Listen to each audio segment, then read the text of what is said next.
Welcome back. Right, మనం analyst Narra Sridhar గారితో మాట్లాడదాం. వారితో మాట్లాడి సుధాకర్ రెడ్డి గారు మీతో వస్తాను నేను. నర్రా శ్రీధర్ గారు నమస్తే అండి, బ్రేక్ఫాస్ట్ న్యూస్ కి స్వాగతం. సో కాంగ్రెస్ వర్షన్ విన్నారు.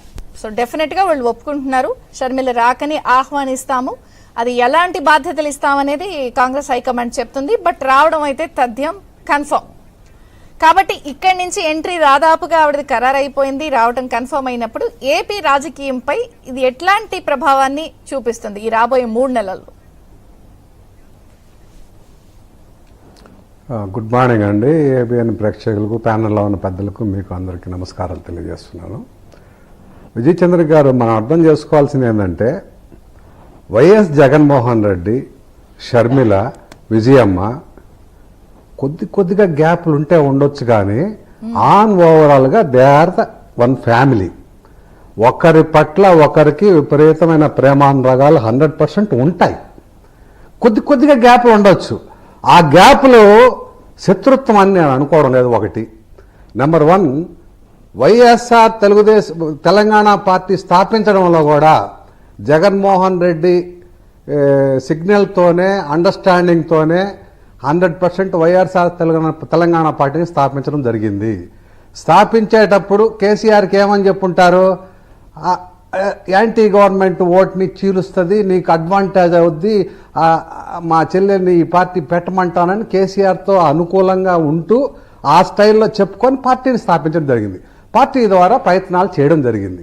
ప్రయత్నాలు చేస్తే లీడర్షిప్ ఎవ్వరు కూడా వైఎస్ఆర్ తెలంగాణ పార్టీలోకి ఎవరు రాలేదు. ఎంత కష్టపడినా, ఎన్ని రకాలుగా, ఎన్ని అజిటేషన్స్ ఇచ్చినా, ప్రభుత్వం మీద ఎన్ని రకాలుగా, ఎటువంటి ఏ లీడర్షిప్ అక్కడ స్పేస్ కూడా లేదు.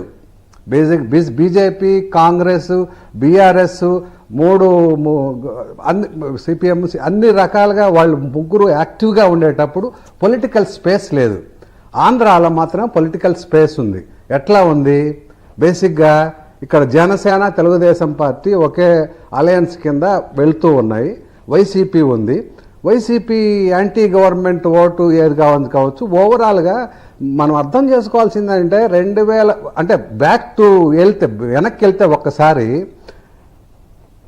2004లో 14లో ఇవ్వడంలో ఉద్దేశం ఏంటంటే, ఏది కాంగ్రెస్ పార్టీ తెలంగాణ ఇవ్వడంలో ఉద్దేశం ఏంటంటే, తెలంగాణ ఇస్తున్నాం కాబట్టి తెలంగాణ పార్టీలో, తెలంగాణ రాష్ట్రంలో కాంగ్రెస్ వచ్చేస్తుంది. ఇక్కడ వైసీపీ మనవాళ్లే కదా, ఇక్కడ వైసీపీ, అక్కడ కాంగ్రెస్, రెండు మనే కదా. 25 ఎంపీ సీట్లో మనకు మ్యాక్సిమం వస్తుంది. వాళ్ళ స్ట్రాటజీ ఆ రోజున 2014లో. ఇప్పుడు కూడా రేపు పొద్దున వైసీపీ అసంతృప్త నేతలు కావచ్చు, వీళ్ళందరూ ఎక్కువ మంది కాంగ్రెస్లో చేరి ఫైట్ చేస్తారు. నిజమైన తగాదా అన్నట్టుగానే అందరినీ మభ్యపెడతారు. వాళ్ళ పాటికి వాళ్ళు పోటీ చేస్తారు. పోటీ చేసిన తర్వాత రేపు పొద్దున జనసేన, తెలుగుదేశం పార్టీ ప్రభుత్వం వచ్చింది. వైకాపాకి కొన్ని సీట్లు వచ్చాయి. కాంగ్రెస్కి కూడా ఓట్ బ్యాంక్ పెంచుకోవడం టార్గెట్. కాంగ్రెస్ ఓట్ బ్యాంకును పెంచుకుంటుంది. పెంచుకున్న తర్వాత ఏంది, జగన్మోహన్ రెడ్డి గారు బీజేపీతో స్నేహం చేస్తున్నాడు. ఎటువంటి స్నేహం? అక్రమ సంబంధంతో ఉన్నాడు. ఆ సంబంధం కొనసాగుతుంది. ఎప్పుడు దాకా కొనసాగుద్ది? 29 దాకా కొనసాగుద్ది. మంచి సంబంధం ఫైనాన్షియల్ గా అక్కడ ఇక్కడ అవడానికని అనుకుందాం. ఏదైనా ఈయన అవసరం ఆయనకుంది, ఆయన అవసరం వీళ్ళ వరకు. మ్యూచువల్ ఇంట్రెస్ట్ అండి కంప్లీట్ గా. బీజేపీ వాళ్ళకి జగన్మోహన్ రెడ్డి అవసరం ఉంది, జగన్మోహన్ రెడ్డి అవసరం బీజేపీకి ఉంది. కాబట్టి మ్యూచువల్ ఇంట్రెస్ట్ తో స్నేహం చేస్తున్నారు. ఎక్కడ అఫీషియల్ గా జగన్మోహన్ రెడ్డి పార్టీ, మా పార్టీ, మా ఎటువంటి సంబంధం లేదనే బీజేపీ వాళ్ళు ఆదిస్తారు. కానీ జరుగుతూ ఉండేది ఏంది, ఒకరి అవసరాల కోసంగా ఒకరు పూర్తి స్థాయిలో ఉన్నారు.